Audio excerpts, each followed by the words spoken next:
anything we haven't seen, touched, smelled, tasted, or heard before.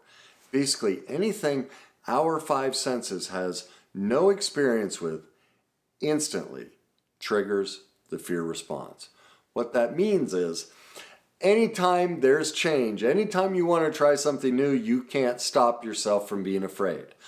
All of us will have the fight or flight response triggered whenever we go to experience anything new.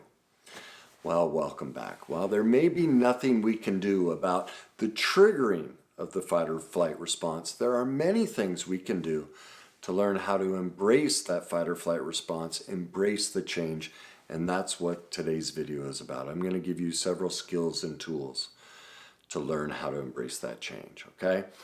The first thing to recognize is, what did I just say? If we have no experience with it, we're going to be afraid. And so that means no matter what, we're going to have to learn to experience the unknown. Now, I know how petrifying that is. I've had many experiences with it. God, I wasn't going to talk about this, but it just popped into my head. I will never forget. I was 18 years old, graduated high school, and I was going up to Canada to play what they call junior hockey.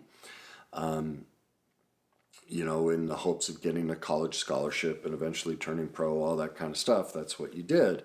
And back when I played, when I played, 90% of the NHL was Canadians. An American just didn't play hockey. They just, that's like asking someone from Africa to be a bobsledder. That's how rare it was. So you had to go up to Canada to learn how to play. Well, I will never forget the day, it was time for the hockey season to start, and my dad took me down to the bus station, the Greyhound station.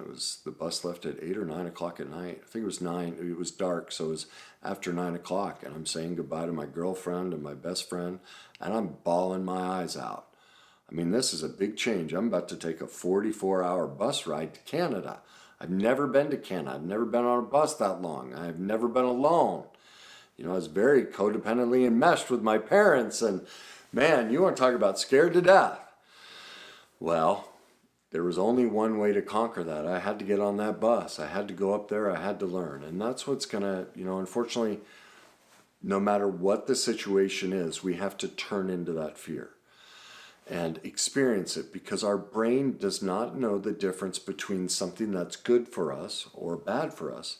All it cares about is, do I know this experience or do I not know this experience? So for us to embrace change and get comfortable, we're going to have to turn all of those things we've never done into a known experience. We're just going to have to turn towards it. That's the first thing to recognize. We can't skip that step. Now, the next thing to recognize, which will help you turn towards that, is that fear is always one of three things. It's either the fear of rejection, the fear of inadequacy, meaning we don't think we have the skills, tools, or knowledge to do something, or the fear of powerlessness. Well, let's look at what was going on when I was a kid, 18. Rejection, of course. I'm an American heading to Canada. It's a completely different culture. Will I make friends? I mean, I'm scared to death I'm going to be rejected. Inadequate? Of course, I don't have the skills, tools, or knowledge. I've never been on a bus. I've never lived in Canada. I mean, everything I was doing was completely new. And of course, powerless. There was nothing. It was my dream back at that time to play hockey. So I was powerful over that. I was making the choice. But I was also scared to death. Am I going to lose my girlfriend? Am I going to lose my best friend? I'm completely powerless over so many situations.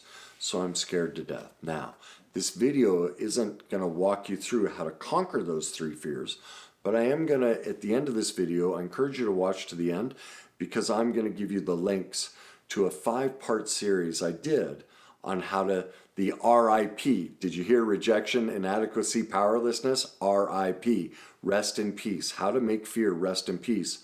I did a 5-part series on how to conquer fear.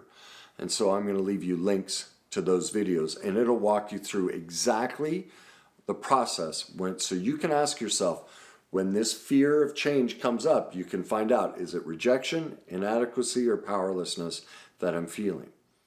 And whichever one it is, you'll know exactly, after watching those videos, exactly what to do to conquer those fears. That's going to help you drop the fear of change, because ultimately, what's at the heart of change? Inadequacy. I don't think I have the skills, tools, or knowledge to do this. Well, that's what that video series is. It'll give you the skills, tools, or knowledge, skills, tools, and knowledge to conquer change. All right, so make sure you watch to the end of that. Now, the basic thing to help you embrace this is I want you, because change, just think of what change is. At every moment, we're doing something new. It's like we are an infant. And so to help you embrace this, I want you to picture yourself in every scary new event, that you're a preschooler, going off to preschool for the first time. And what's basically the first thing they start teaching you? The alphabet, right? Learning how to write and understand the letters of the alphabet. Well, there's so many things in life to learn. So life is so complex, 26 letters is a lot for an infant, and it's overwhelming. They're scared to death. Well, that's literally how we are when we take on any new challenge. And do you see how many steps are involved to be proficient at something? First, we have to learn all the different movements. Like, think of the letter A. Like, there's 3 different things. The letter B, but it's not just, all the different, the shapes, but the different movements. And it's very complex. If you were to really think about writing each letter, each movement is very complex, all right? But that's just the first part. From there, we have to write a sentence or a word. Like, now we have to figure out how all of those individual letters come together to make one single word. Well, that's going to take a while. Think of how long it took us to do spelling and learn all of those words. Then the next step was learning how to put those words into a sentence, right? And to do that, we had to learn punctuation. We had to learn, the tense, whether it was past tense or present tense, and all these different derivations of those words and where they're put in the sentence, because they'd have different meaning if they're spelled a different way and placed in a different position, right? Well, that's that. Now we're about halfway there. The next thing we have to learn is how to put it into a paragraph before we can eventually turn all of that into a story, basically our life story. So the key to embracing change is really 3 things. 1, to recognize everything we do in life requires change. We can't avoid it, and therefore we cannot avoid the fight or flight response, all right? And so if we ever want to embrace it, we have to make the choice to turn towards it and go after change and seek to put ourselves in a position to change nonstop. That'll help us get used to that fight or flight response and conquering it, all right? And that leads to step number 2. Remembering that fear is always the fear of rejection, inadequacy, or powerlessness. And to conquer that, watch my video series, or you can go to my website, www.thegreatnessuniversity.com, where I have a whole articles just dedicated to fear that walk you through the RIP, rest in peace method to conquer fear. And so you can do that. And step 3 is to recognize, have some grace. Every new experience in life, regardless of how old we are, we're a preschooler. We have to first learn the alphabet. Then we have to learn how to spell it and create words before we can create a sentence which we turn into a paragraph, which eventually becomes the story of our life. And so often we expect and demand of ourselves that we be able to write the story right from the beginning. Well, that's just not realistic. Would you expect that? I'm assuming many of you have children. When your preschooler came home from school the first day and showed you their first attempts at writing letters in the alphabet and they butchered it, weren't you kind and loving to them and supportive and hugged them and kissed them and told them how great they did? Well, that's what you need to do for yourself, is treat yourself to be able to embrace change. We have to love ourselves as though we were a preschooler and accept perfect imperfections throughout the process. Okay?